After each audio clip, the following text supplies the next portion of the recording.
Assalamualaikum warahmatullahi wabarakatuh. Alhamdulillah nahmaduhu wa nasta'inuhu wa nastaghfiruh wa na'udzubillahi min syururi anfusina wa min sayyiati a'malina. May yahdihillahu fala mudhillalah wa may yudlilhu fala hadiyalah. Asyhadu an la ilaha illallah wa asyhadu anna Muhammadar abduhu wa rasuluh. Amma ba'du. Puja puji syukur kita panjatkan ke hadirat Allah Subhanahu wa taala yang karenanya telah memberikan rahmat kepada kita berupa kesehatan untuk kita menjalani aktivitas sehari-hari. Salawat serta salam tak lupa kita panjatkan ke Nabi Ana Muhammad sallallahu alaihi wasallam yang karenanya telah membimbing kita dari zaman kegelapan menuju zaman yang penuh dengan cahaya Islam.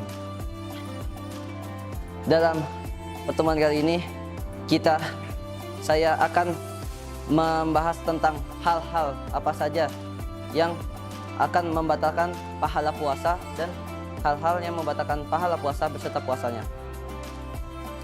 Yang pertama, hal-hal yang membatalkan pahala puasa. Sesungguhnya jika kita melakukan perbuatan ini, maka kita tidak harus menggantikan puasa kita di bulan-bulan lain, karena secara zahirnya kita tidak membatalkan puasa kita. Contoh yang pertama ialah berkata kasar dan berbohong. Jika kita berkata kasar dan berbohong di saat kita sedang berpuasa, maka pahala puasa sehari kita akan dihapus. Yang kedua ialah jika kita melihat hal-hal yang bisa meninggikan syahwat kita. Sebagai contoh, sebagai laki-laki kita melihat perempuan dan jika itu bisa meninggikan syahwat kita, sesungguhnya itu akan menjadi penghapus segala pahala-pahala yang kita telah capai di puasa hari itu. Yang kedua ialah hal-hal yang membatalkan pahala puasa beserta puasanya. Sesungguhnya perbuatan ini, jika kita melakukan perbuatan ini, maka kita harus mengulangi puasanya di bulan-bulan lain. Contoh yang pertama ialah masuknya hal-hal di antara 5 lubang. Yang pertama, mulut. Jika kita makan dan minum, maka kita batal puasanya. Yang kedua ialah hidung. Jika kita melakukan rapid test atau swab test yang kita lakukan di tahun 2020 kemarin, sesungguhnya itu bisa membatalkan puasa kita. Yang ketiga adalah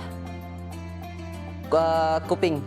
Jika kita mengorek kuping, ada pendapat para ulama yang mengatakan itu batal dan ada yang mengatakan tidak batal. Yang keempat adalah kubul dan yang kelima adalah dubur.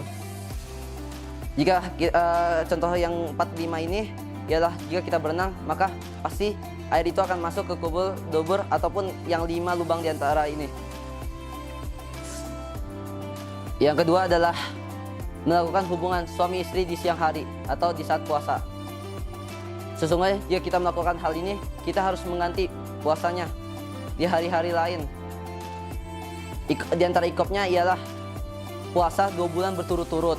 Jika kita tidak mampu, maka harus memberi makan 60 orang fakir miskin. Dan jika kita tidak mampu, kita harus membedakan 1 budak. Dan ada subhat di tentang hidung tadi. Jika kita mengorek kuping, ada yang mengatakan itu batal, ada yang mengatakan tidak. Sesungguhnya Nabi bersabda, maka kerjakanlah apa-apa yang tidak meragukanmu dan jauhkanlah apa-apa yang yang meragukanmu. Hadis riwayat Tirmizi wa Nasai. Dan ini termasuk hadis hasan sahih. Sekian dari saya. Kurang lebihnya mohon maaf. Wassalamualaikum warahmatullahi wabarakatuh.